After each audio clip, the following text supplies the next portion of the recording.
Pagtagilid ng oil tanker sa Zamboanga, Sibugay nagdulot ng pagbigat ng daloy ng trapiko. Sa Batangas naman, 2 patay sa salpukan ng motorsiklo at jeep. Yan at iba pa sa mainit na balitang probinsya, hatid ni Sherian Torres.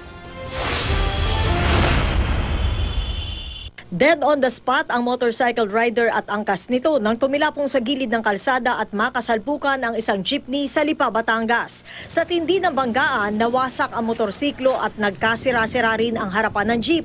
Sa inisyal na investigasyon, nag-overtake ang jeep at kinain ang kasalubong na linya ng motorsiklo. Depensa ng jeepney driver. Wala pong ilaw, wala pong headlight.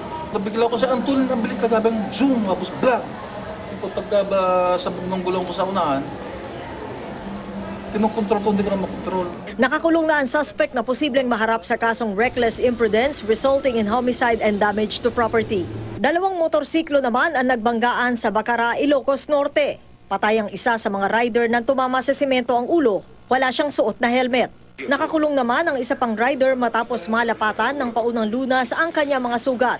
Desididong magsampa ng kaso ang pamilya ng biktima. Sa Imelda, Zamboanga, Sibugay, tumagilid at humarang sa kalsada ang oil tanker na may kargang 20,000 litro ng langis. Sa report ng Imelda Police, bigla raw nawalan ng preno ang oil tanker kaya ibinangga ng driver sa mataas na bahagi hanggang sa tumagilid at bumagsak sa gitna ng kalsada. At dahil inabot pa ng 2 oras bago ito naialis, maraming langis ang tumagas at daan-daang motorista at pasahero ang na-stranded.